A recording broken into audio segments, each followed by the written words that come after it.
To start off with, I've already made the crown, adjusted the wig to the colours that I want and applied the contact lenses. Now for the foundation, I'm mainly going to be using a mixture of moisturiser and white foundation. I want my skin to look a lot whiter, but I don't want it to look completely white. So what you want to do is mix a white foundation or a foundation which is a few shades to the side of unhealthy than your own skin tone, and mix that in with a moisturiser, and depending on how pale you want to look, mix more or less of the moisturiser. I'm going to be applying this with a brush and my fingers just so that I get that really nice light stippled look, and then I'm going to go ahead and apply a primer. Now for the lid, what I want to do is use this very pale brown colour here, and what I'm going to do is cover the whole lid, but then I'm also going to bring it out on the outer corner, on the inner corner, and then I'm also going to bring it round underneath the lower lashes as close to the lash line as possible. But then you also want to accentuate any kind of dark circles, so try and drag that colour down and then recreate the entire step that I've just done on the other eye. And make sure that you really bring it into the start of the brows and that there aren't any rough edges. As you know, I like to blend things out, so make sure the edges are blended. If you prefer using your fingers over a brush, you can go ahead and do that. As you know, it's not something I mind very much, and I do tend to alternate between my fingers and a brush, depending on what works better for me. And then after that, I'm going to be using a colour which is brown but with a slight shade of burgundy in it, and this is mainly going to focus on the outer corner of the lashes as close to the lash line as possible. Get that as close to the edge as you can. The good thing is you don't have to be too neat here. We're not looking for a very clean, crisp edge, because in a moment we're going to grunge it up anyway. But then with whatever's left on your brush, you want to look into a mirror and then try and get a little bit of that just on the centre of the lashes on the lower lid, dragging it down a little bit.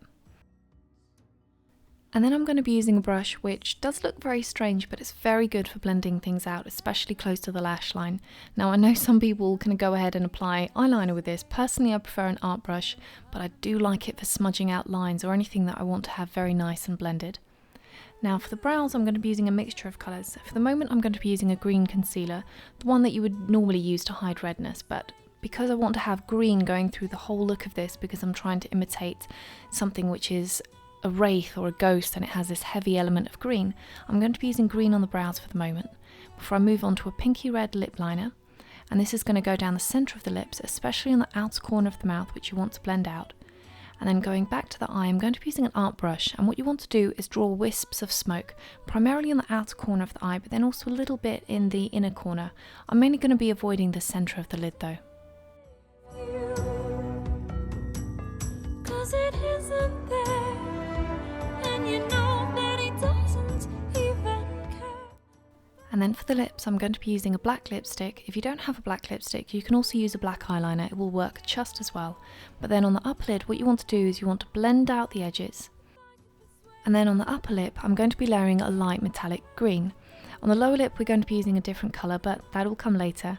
Before then, I'm going to take that same light green and dabble that a little bit through the eyebrows, then in the inner corner of the eye. And then with that same brush, I'm going to be dabbling it even more on the upper lid. Sorry, not on the upper lid, the upper lip. And then I'm going to move onto a white cream. And this is mainly going to go in the centre of my brows, where my brows are a little bit thicker and a little bit darker, so that I get that nice mixture of colours. I'll have that green undertone, some white overtones, and then on the lower lip, what I'm going to do is rub away some of that black, then use another shade of green layered on top, finish off with some lashes, and that's it. You're done.